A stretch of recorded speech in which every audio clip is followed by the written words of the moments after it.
అపి స్వర్ణమయీ లంక నమే లక్ష్మణ రోచతే. రామరావణ యుద్ధం జరిగిన తర్వాత రాముడు రావణుణ్ణి చంపిన తర్వాత రావణుడి యొక్క తమ్ముడైనటువంటి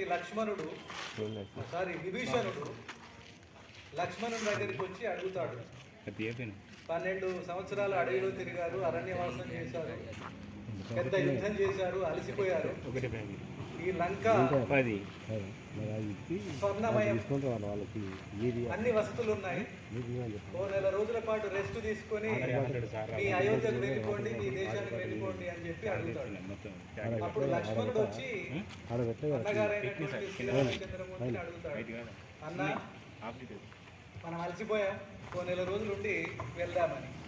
అప్పుడు లక్ష్మణుడితో శ్రీరామచంద్రమూర్తి అన్నటువంటి మాటలు, అపి స్వర్ణమయీ లంక, అపి స్వర్ణమయీ లంక నమే లక్ష్మణ రోచతే, జననీ జన్మభూమిచ్చ, జననీ జన్మభూమిచ్చ స్వర్గాదపి గరీయసి.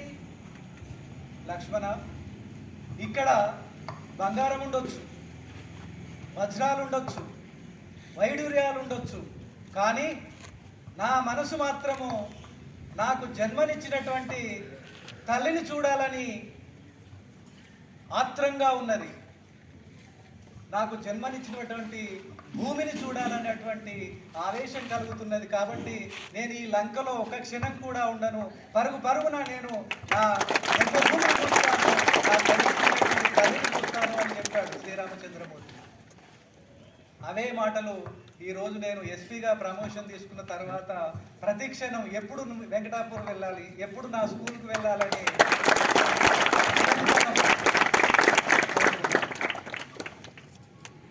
గౌరవనీయులైనటువంటి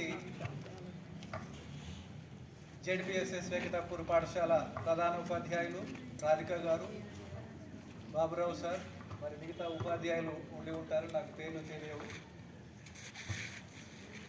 ఉపాధ్యాయులందరికీ నమస్కారం.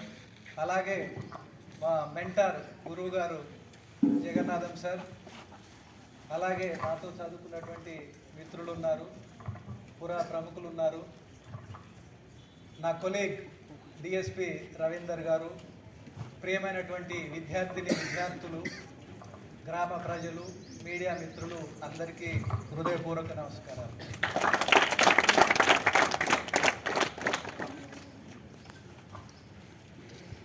సాధారణంగా ఏదైనా మంచి జరిగినప్పుడు లేదా ఇటువంటి ప్రమోషన్స్ లభించినప్పుడు ఏ ఉద్యోగి అయినా ఏదైనా ఒక టెంపుల్కి వెళ్ళాలి, అక్కడ దర్శనం చేసుకోవాలని కోరుకుంటాడు.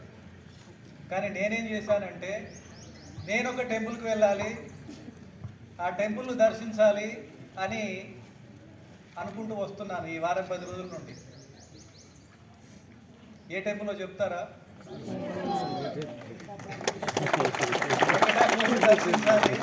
నా పాఠశాల అనే దేవాలయాన్ని చూడాలని చెప్పి నాకు గుర్తొచ్చిన మరుక్షణమే మా శివశంకర్కు కాల్ చేశాను. వెంటనే బాబురావు గారితో మాట్లాడాను, తర్వాత జగన్నాథ్ సార్తో మాట్లాడాను. వాళ్ళు ఇమీడియట్గా మీరు ఎప్పుడు వస్తే అప్పుడు రండి సార్, పిల్లలతో మాట్లాడి ఏర్పాటు చేస్తామని చెప్పారు. నాకు ఈరోజు నా జీవితంలో మర్చిపోనటువంటి రోజు. ఎందుకనంటే ఇంతమంది విద్యార్థులను కలిసే అవకాశం మళ్ళీ ఒకసారి ఈ పాఠశాల